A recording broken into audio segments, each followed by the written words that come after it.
Trevor's unavailable right now, and rather than sit around waiting for him to return, I'm heading out on my own for a series of shorter conversations with authors, creators, and other interesting people. Think of it as a typical no-win scenario episode, just with fewer arguments, less supervision, and no Trevor to stop me. Welcome to No-Win Scenario presents Don's Away Mission.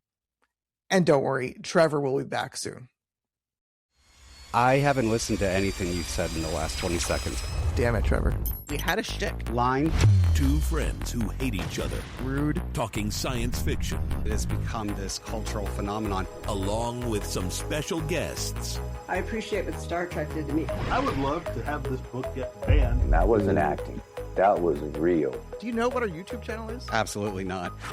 No win scenario. With Trevor and Don. Okay, we're not doing that. Boom.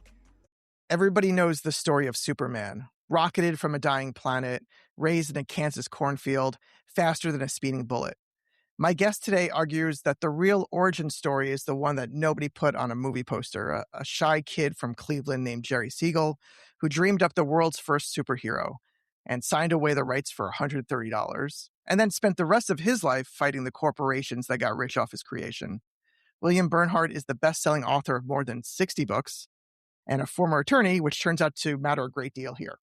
His new book is The Superman Wars, and it's a true no-win scenario. Sorry for the pun, if there ever was one. William, thanks for joining me. I knew you'd work that in somehow, and that was actually pretty clever. Oh, thank you. I'm awful. If Trevor was here, he would just bash me for that. But let me get the one more. I want to see this. You need to have me back next year when Trevor's around. Okay? Well, we're going to fly you out to our studio because we actually usually do this in the studio. So once Trevor gets out of bed, he'll personally fly you out. Although he hates planes, but that's Trevor. Let's not make this about him. Let's make it about you. Okay, so I gotta start with the no-win scenario. So this is no-win scenario. Jerry Siegel, did he have a no-win scenario, sign the release of rights and get published, or hold the rights and stay a nobody? Is that a real choice? It seems like something a lot of people kind of face. If you're asking my opinion, I think Superman was an example of exactly the right character at exactly the right time. And yes, it had to be published, but I don't think it mattered who published it. I think it would have been a hit. Anybody who could get it on the newsstands. And as you probably know, Jerry came up with the idea for Superman, got his best friend Joe Schuster to draw it. So they co-created this character. Jerry spent years marketing it, trying to get a newspaper strip, because that's where the big action was at that time, in the middle of the Depression, looming war in Europe, hard times at home. And it was only after years of trying to get a strip deal, when he couldn't, that he said, okay, finally, he'd give in and let it be published in a comic book.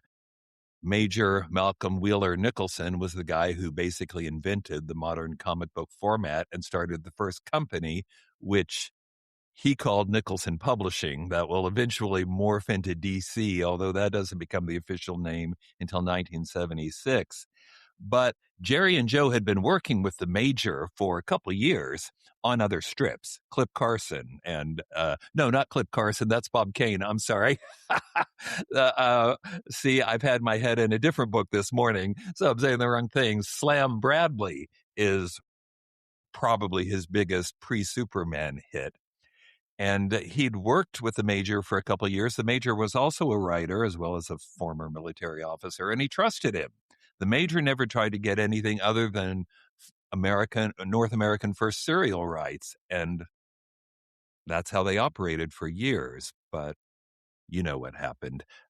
Just at the 11th hour, Harry Donenfeld, with his assistant Jack Leibowitz, managed to take the Major's company from him. It's all in the book, but it might be legal. It was certainly less than scrupulous, but these are guys who had done this before. They were sharks, basically. And they created debt, and they bought debt, and they got the company by putting the Major in involuntary bankruptcy. So while Jerry is trying to, relent and let Superman be published, the company changes hands, and he clearly barely knows what's going on and doesn't deal with it well. And Jack sends him a release saying, oh, we'll publish this, but here's the catch. I heard you say in the intro that they sold it for $130, which is often said. I would argue that's not exactly true, because the 130 is for the story. It's a 13-page story and they got $10 a page. That was just for the first story. It is true that later in the letter agreement, it says, and by the way, all the rights to all the characters and everything associated with this are now ours, but there was no additional money given for that. So I would argue they gave Superman away for nothing, or perhaps just because they wanted to see it in print. At any rate, I can make excuses, but Jerry did sign that piece of paper. He didn't have an agent. He didn't have a lawyer. He lost his father when he was 17 years old. Joe's father was the elevator operator at a local hospital. They didn't have anybody they could talk to. And boy, did that make a difference. So Jerry signs it, something he regrets the rest of his life. And yeah, it does get into print. And he even gets that newspaper strip that he wanted. The problem is he doesn't own it anymore. He's working for somebody else. And that just creates all kinds of problems. At this point, I don't even remember what your question actually was. So maybe you can fill me in and tell me where I'm going with this. It always goes back to no-win scenarios. No. Yes. Yeah. I don't think it was a no-win scenario. I mean, he could have just sat there. He could have, made $1 million somewhere and published it himself. But, the sensible thing was, of course, to get an established publisher. And it's just galling. People will say, well, Jerry and Joe made some money in the early days. And that's true. They certainly did, although not a fraction of what Harry Donenfeld's make. Harry, who laughed at it when he saw this and said, this guy's holding a car over his head. Sure. But he mostly focused on distribution and let Jack make the daily editorial decisions. And they ran it, and it was a huge hit. And a year later, Harry Donenfeld is a millionaire. People want to talk about Jerry got this and that. Harry Donenfeld's a millionaire, and he had nothing to do with it. He, in fact, made fun of it. And you probably know this. The only reason Harry had published many things, he had major mob connections. He'd been a rum runner during Prohibition. He'd been indicted twice for pornography and barely escaped prison. His main interest in acquiring this comic book company was, it would allow him to print something that wouldn't get him thrown into prison. He had no idea this was going to turn out to be the cash cow that would carry him for the rest of his life. But that's what happens. What draws me, to this story and stories like this is a warning, because I'm in media and I have colleagues and collaborators who have maybe not come up with Superman, but have, for example, I know a team near us that did an indie film, sold it to HBO. HBO had a huge premiere, and they ended up with nothing. Yeah. Because once the distributors got in, and then the HBO and all this stuff, they literally just lost money didn't make a penny from the whole thing. And so it's an interesting challenge for creatives to how to balance, what could be versus you have nothing in front of you and you just want the chance for people to see it, and then not having the back end to support. So it's a tough choice. That's exactly the point, and why I wanted to write this book. It really is a cautionary tale. I mean, sure, things have changed a little bit since then, but the sharks are still out there. They're still they're still there. They may look a little bit different, but they still exist. You probably know I host a writers conference every year. It's called WriterCon. It's coming up because it's always Labor Day weekend. And one of the things I tell people at the opening ceremony is make friends, meet people, because there'll come a time when you'll want somebody's opinion. Like, is this a legit publisher, or is this fabulous email offer I got just AI slop? You have got to protect yourself so what happened to Jerry Siegel doesn't happen to you. Actually, so let's take a break and talk about WriterCon for a second. So where is this happening? It's Labor Day It's in weekend. Oklahoma City. Like I said, I've heard it's of every it. Labor Day weekend. This is our 19th year, and it gets bigger and bigger. I'm a little biased, but I think it's one of the top conferences in the country because we assemble a lot of people, give useful information, and see people actually acquire agents and actually get publishing deals as a result of it. And that's what I want. I've been around my first book was published in 91. So I've been at this for a while, and I know who the legit agents and legit publishers are. And so there's nobody there who shouldn't be there or is there to take advantage of people. And I think we put on a terrific conference, and I think people need to make friends with other writers. Another thing I say every year, I know, you're writers, you're probably all introverts. You'd rather be at the library than here amongst a bunch of people. But you know what? Make friends. Talk to people, You're telling because people who usually sit you'll there and need write it. in the dark by themselves to go make friends. That's Yeah, kind of tough. exactly. It's nice to have a cat, but sometimes you're also going to need some people who might be able to tell. I see people come in every year who have blown 15,000 on some vanity press, and they've gotten a book, but it's never going to be for sale anywhere, or it's just going to sit in their garage for forever. Or you probably read about the Anthropic lawsuit, or there's a fair settlement, but a lot of writers are going to get cut out of it because their publisher didn't copyright their work or didn't get a Library of Congress number. Yeah. People, do it yourself. Don't sign anything unless you've talked to a lawyer or a very experienced agent first. And don't trust any offer that sounds too good to be true. It could be. It probably is. Every morning I wade through all this. Everybody. Yeah. Don't you start every morning with all this AI stuff that looks really convincing because the AI has probably scraped your book or an interview, and so they're knowledgeable, but it's just fake. They're either trying to get your money or your info so they can hack into something or another.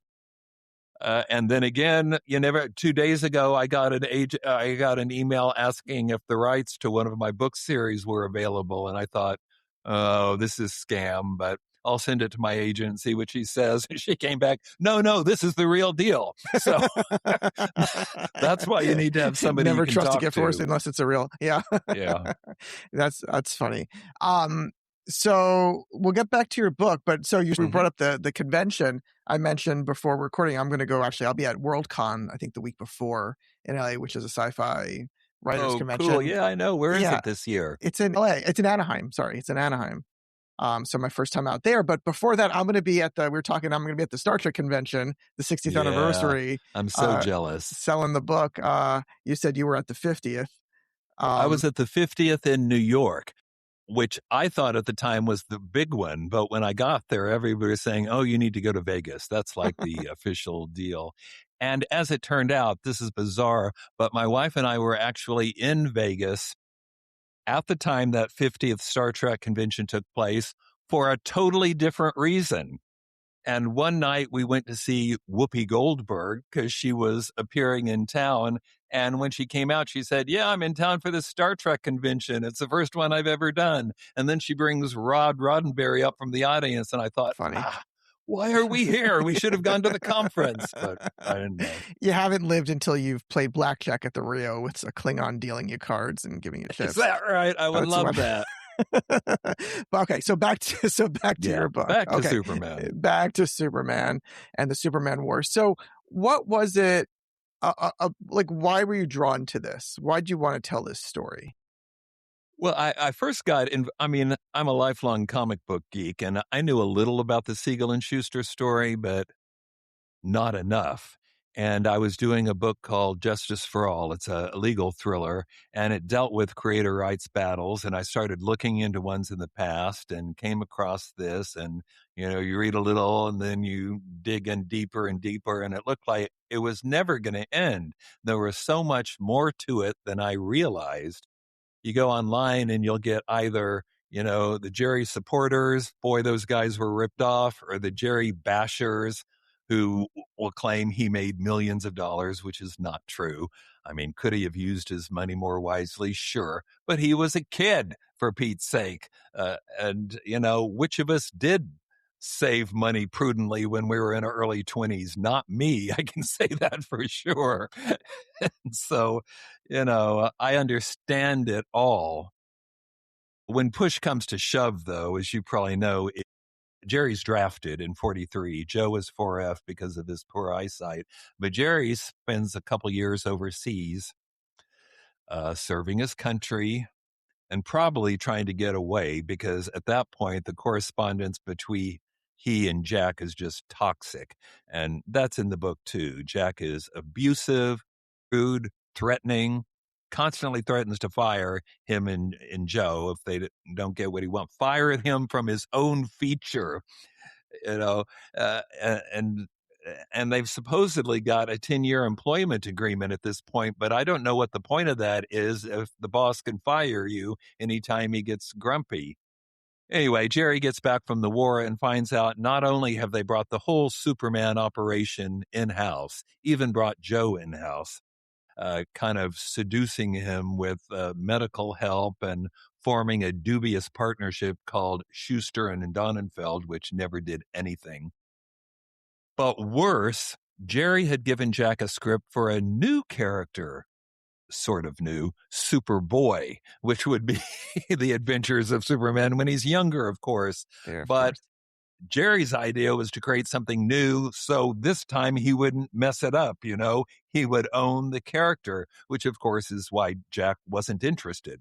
So he refused it. He rejected it several times. And then when Jerry's overseas and can't do anything about it, he runs it anyway. He gets somebody to draw it and runs the feature, and it's a hit. So then he starts a whole new Superman series that's earning tons of money, and Jerry's getting nothing.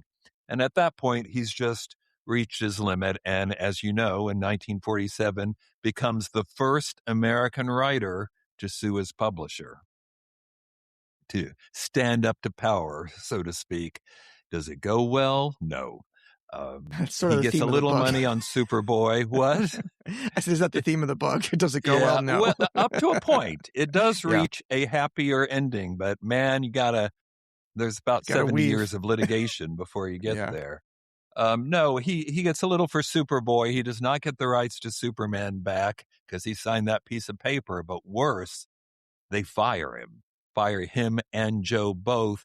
And even worse than that, they remove their names from the credits. Prior to that, every Superman story said created by Siegel and Schuster. After that, they've been erased. Even when they reprint old stories that had appeared before, they color over Siegel and Schuster's name. I mean, why? How did that help the company? That's just spite, isn't it? And we could argue about the legalities and that letter agreement all night long. I wish I'd been Jerry's lawyer, but that's not really saying that I'm so great. I just think he was massively out-lawyered in this deal. But legalities aside, taking an artist's name off their work, that's just wrong. That is it's unnecessarily morally wrong. Yeah. So one thing I wanted to ask you is, so the style of this book, it's a narrative nonfiction. So you're doing it in Siegel's head. Why do that versus from his more viewpoint? Yeah. Why that versus, more of the straight facts in history? Well, I thought it would be more engaging and perhaps more to the point. I wanted people to not just understand the facts, not just what happened, but why it happened. And I don't think you can get that unless you understand who Jerry was and what he was trying to do. Why did he sign that? Where did his money go? Why did he write those letters in 1951 that, let's face it, are pretty out there? But telling the story, from his viewpoint, I think makes everything much more clear. Those letters in 51 were extreme, but look at it from his viewpoint. He's just been fired from his own creation. He's struggling to make ends meet because he was basically cleaned out by a divorce. He's married Joanne, the original model for Lois Lane, and he's the original model for Clark Kent. So how cool is that? In the early 50s, his daughter Laura is born, and I get it. I got daughters too. You want to do everything you can for them, but he can't. George Reeves is on television portraying his character, and yet is his name anywhere there? No, Yeah. they're making more money off his character, and he's not getting a penny. And he's just at his wit's end. I think if that happened today, we would probably say he had a nervous breakdown.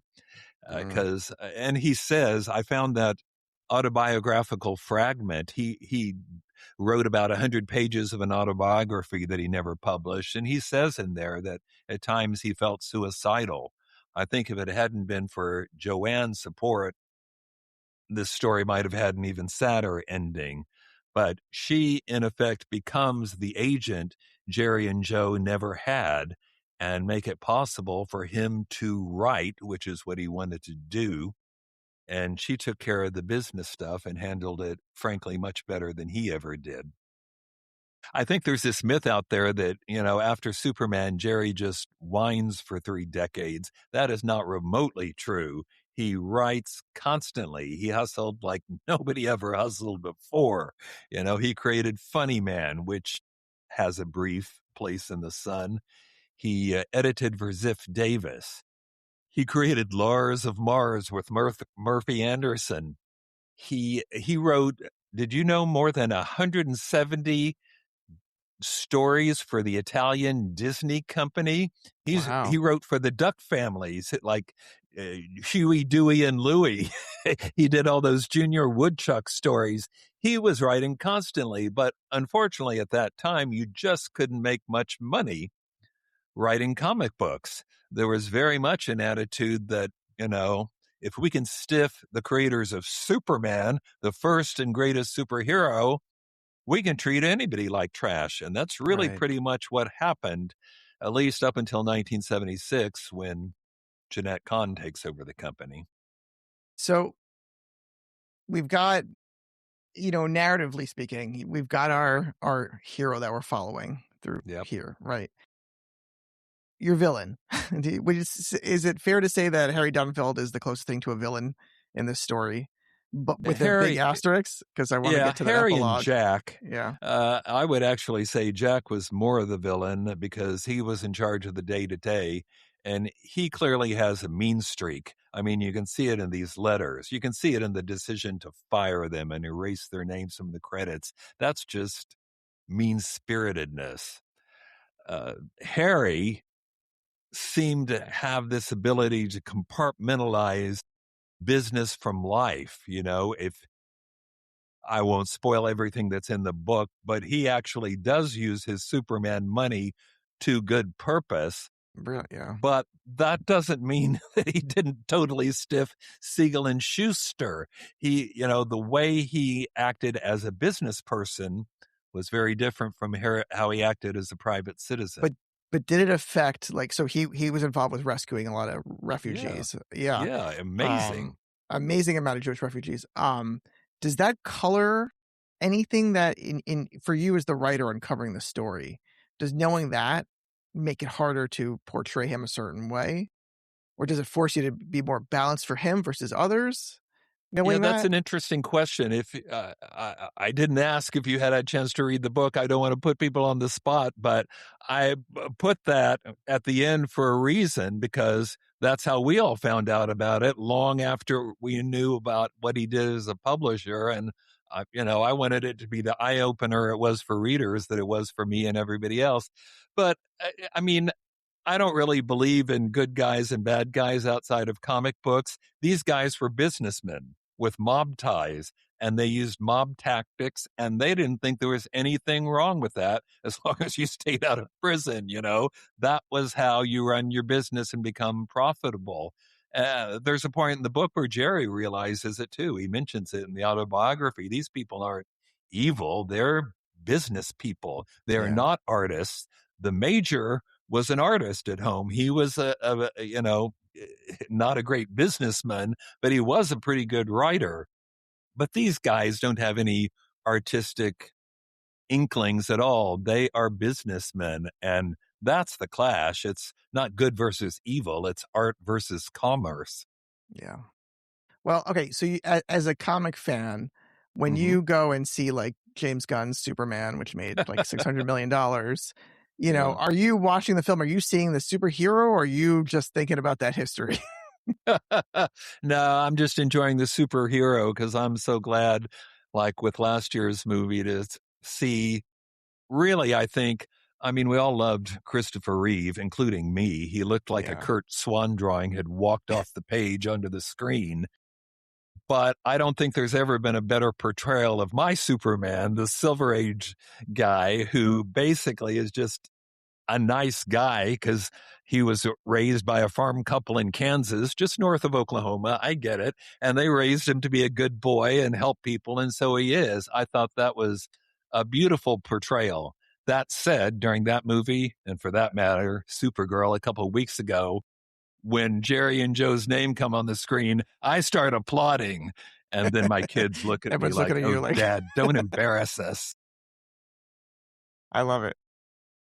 Yeah. Well, Yeah. there is that great story that that Laura told about when she went to the screening of the first Christopher Reeve movie. Some people will remember in '75 there was a big PR campaign on behalf of Siegel and Schuster, and eventually at the end of the year, the company relents and grudgingly agrees to give them a $20,000 pension, roughly the same amount they were paying secretaries at the time. Elliot S. Magan pointed that out in an article for Village Voice, and boy, did he get in trouble. Anyway, so they got their names restored and got enough money that they wouldn't starve to death. And there were subsequent cost of living increases and such, but I thought it was pretty thin gruel. And people listening to this, if you remember that from '75 and think you already know this story, you so don't, because there's 50 more years of fighting and squabbling before, the litigation isn't over till 2016, and it does lead to a much happier result. Yeah. Not only for Jerry's family, but for other creators who came after him, both in the comics world and elsewhere. This became the most important creator rights battle of modern times. And Jerry's fight, even though it didn't help him enough, it's helped a lot of people since. Well, you said, to the listeners who might remember 1975, we're lucky if our listeners remember 2015. Okay. Let me explain. Here's what happened. And I didn't get to the premiere story anyway, so I'll just lead up to it all. Oh, yeah. In '75, Jerry has finally taken a civil service job because he just can't support his family writing. So he's working for the state of California and typing other people's stuff and sorting the mail and wearing a name badge that says Jerry. And you can imagine how much he liked that. And then he reads in the newspaper that Mario Puzo, the author of The Godfather, has been given $600,000 to write a Superman script. And he's like, I'm right here, guys. I created the character. I know a lot more about him than this mafia guy. Why aren't you hiring me? And so he generates this 9-page, he called it a press release. It's kind of long it's more like an extended rant, although it turns out to be all factually accurate. And he makes 1,000 copies, sends it out to every media outlet he can find. Crickets. Nothing back. Until finally, who picks up the stories? Not big newspapers, fans. Because by that time, we have an active comic book fan community, adults who take this seriously and want to know more about the writers and artists behind these stories. And they pick up the story and put it in fanzines, some of which had very small circulations, but one thing leads to another and the story gets out, and eventually big East Coast agencies pick it up and he ends up on Jerry and Joe end up on television. And Neil Adams, great comic book artist of the era, takes up the case. Jerry Robinson, who had a similar experience ghosting for Bob Kane in the early days of Batman, he takes up the cause.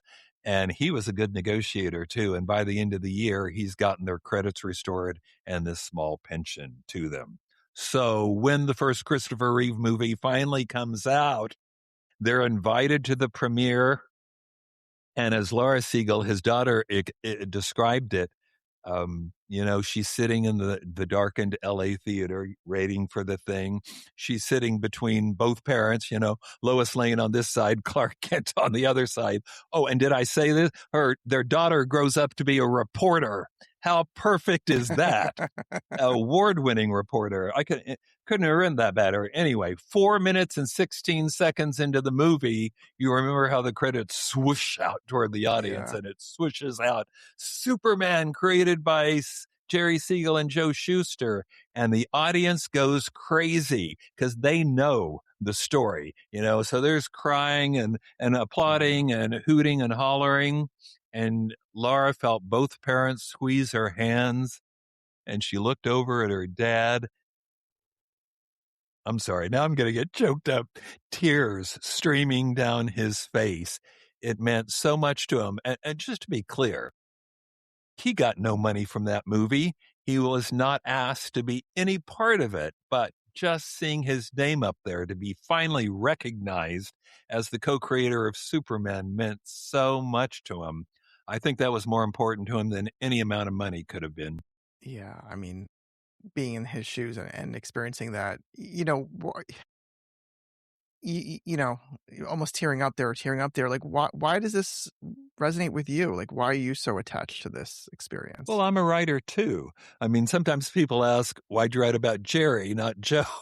I'm not trying to cast any shade on Joe, but it was Jerry's idea. He came up with the original idea, and he's the writer. And I get writers, having done it for many put yourself in his now. shoes, and Well, so were you living and through him away from uncovering all this? No, I can like, relate to it. Yeah. Not that I ever created Superman or anything like it, but I get, for instance, Jerry was a precocious writer. He was getting stuff published when he was a 1-digit age. My mom says I was telling people I wanted to be a writer when I was 7. I know that seems incredible, but it's my mom, so we got to go with it, man. and I was I got my first rejection letter when I was 11. So and lots more afterwards. So I totally get what he went through. The only difference is, when I finally got my first book published, I was 31 and a lawyer, so nobody was going to take advantage of me. But Jerry was in a much different situation, and I totally get it. I get where he was. I get how easy he was for these sharks to take advantage of him. And I just think this needs to end, If we want to continue to have art, we need to do a better job of taking care of our artists. Okay, before I let you go, I got to ask you two questions. Because one, Superman enters the public domain in 2033. Is that right? That's correct. So what's that going to look like? What's your thoughts on? Well, DC Comics will argue that all that goes into the public domain in April of 33 will be the original Jerry and Joe version of Superman, who looks a little different and didn't fly, and I don't think had X-ray vision yet. But will people use it? I don't know. Mickey Mouse has already gone into public domain, at least the Steamboat Willie version. Yeah. And yet, other than one really bad horror movie, the Winnie the Pooh for Mickey. Oh, I know. Well, Winnie the Pooh was first. I watched about 20 minutes of that one, couldn't stand it any longer. But a thumbnail, Christopher Robin has left the wood and all the animals have gone feral in his absence, so they attack anybody who shows up. I don't know what they did in the Mickey Mouse one, but you don't see a lot of unauthorized Mickey Mouses going around. So I don't know if it'll be different for Superman or not. We'll see. But I did one of the things nobody will talk about are the details of the settlement, although I figured it out anyway from other sources. But I've wondered, there is an arrangement now with the Siegel family and the Schuster family. Mm-hmm. What happens to that when the character goes into the public domain? I think it won't matter, but I don't know that for a fact. Well, can't let you go without asking you about Jeopardy real quick. You're a Jeopardy Okay. champion. I thought you were going to ask if I was going to write a Superman novel in 33. That's a better question. That's right. You're deep into the lore. Yeah. Or I've turn this thought into of it. turn it into a movie. The story, how come there hasn't been a movie like of the Don't story? you think this would be a terrific movie? Absolutely. I would love to see that. Because they're coming out with the making of Rocky, so why not? I think that's coming out soon. Yes, and they've done a movie about the guy who came up with Wonder Woman, although sadly the movie was mostly about his eccentric personal life rather than about Wonder Woman. But of course, they probably couldn't show images without DC Comics permission. But I think the story about Jerry and Joe is so poignant and at times heartbreaking, but like I said, it does end well and it benefits so many other creators. Jack Kirby sent a letter to DC denouncing what Jerry was doing in 1951. Jerry thought the whole creative community would rise up and support. Well, wrong. Nobody did because they were all afraid of losing their jobs. So Jack and Joe Simon sent this suck-up letter to DC saying, we don't approve of Jerry.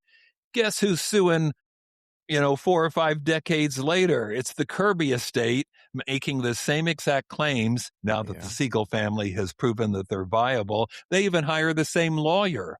Wow. Everybody in comics has benefited from Jerry's fight. And so that's why I think it's so important. Did you ever get to ask that last question? I don't remember about Jeopardy. now. I didn't know what my question was. Jeopardy, yes. Point out that What you did were a you Jeopardy want to know? champion. I don't know. What's it like? Oh, it was a blast. I mean, I've watched this show literally since I was 4. I used to watch it with my mom. And even when I didn't know any of the answers, I just thought it was cool. I'd watch those people and think, I want to be smart like them, and I should have gone on earlier, but I didn't go. When they started doing the testing, you could do it from home. I took it and got on. I was in my mid-50s by then and probably not the quickest on the buzzer, but who cares? I got to play the game. I stood on the stage and I did win a game. So, I can't complain about anything. That was such fun, hanging out in the green room and watching other people play the game, and then you get to do it yourself. Yeah. I thought I was a disaster, at that first show when it cuts to commercial before the interviews, which, by the way, were the hardest part of the show. I was going to ask if the interviews are awkward and everyone hates them and it's uncomfortable. And yeah, I think they're better now with Ken Jennings hosting. I'm not, going to talk trash about Alex at all because I thought he was wonderful. But I don't think the interviews were his best thing. I think Ken is much more relaxed and much better at kind of having a humorous conversation with people. But yeah, they're just, it was pretty painful. I thought if I could survive that, playing the game would be easy. Well, but I did so badly in that first segment during the first commercial break. I'm just like looking up to the sky and saying, just let me play Final Jeopardy, I don't want to be one of those sad sacks who gets escorted off because they don't have any money to wager. And of course, it did turn out well. Yeah. I got it's a dream. Double Jeopardy went much better when the questions were harder, and Final Jeopardy had to do with books and musicals, and I love both, so it turned out well. Good for you. Well, I am very jealous. I was going to say you're a Jeopardy person. I was going to say I'm more of a Wheel of Fortune, but to be honest, I'd be more of a press your luck kind of guy, and I can mash a button and not answer questions. That's probably more my speed. The Superman Wars is out, so what are you working on right now? Well, next year's book, as I think I already intimated, is going to be the Batman Wars, which actually came from my publisher because I guess they were pleased with the advance orders on this one. And they said, Batman actually sells more copies. And I said, you know what? There's a creator rights issue there that, if anything, is less well known and in some respects even more heartbreaking than what happened to Siegel and Schuster. Of course, I'm talking about Bill Finger and also Jerry Robinson, both of whom were buried under the shadow of Bob Kane, who I think did come up with the name Batman And that's about it. But we'll save that for next year's book. Next year, come back next year. We'll come out to you. We'll find you. I'll dig up Trevor. Cool. What's the best way for people to keep an eye on what you're doing or check out the book? Where should we send them? I think you can get the book about anywhere. I can't predict whether a local bookstore will have it, but if they don't, complain bitterly and tell them to order it. And I know it's online. It's available online, of course, at Amazon and other places, because like most authors, I look constantly has my ranking gone up half a point or whatever? It's like crap for writers. You keep going back and it's like we had a promotion. We're like crazy in Australia. Let's keep that right. Yes, exactly. I'm big in Japan, but the book seems to be doing all right. So I'm pleased. That's great. I just keep trying to say I love comic books and comic book fans. And I would think your audience would love it too. But even if you don't, my mom, I keep mentioning, she's 97. She read the book and she could care less about comics books, but she liked the history. Everyone likes good backstabbing and moral quandary. Yeah. To her, it was a history and biography, and she liked seeing that. And she understood why this was significant to artists and writers. And if you're interested in the arts, I think it's a book that'll be interesting to you. Great. Well, thank you so much for joining us. Thanks for having me. Trevor It's been a blast. Is nowhere to be found. I appreciate your time. Tell Trevor I'm totally ticked off that he's not here, and I expect him to show up next year, okay? Yeah, if you knew him, you wouldn't think that way, but... Thanks to our guest and to all of you for watching and listening. Please subscribe on all the platforms, and you can email us at nowin-scenario-podcast@gmail.com. Trevor will return, I promise you. But in the meantime, I think we're thriving just fine without his supervision and snark. See you next time.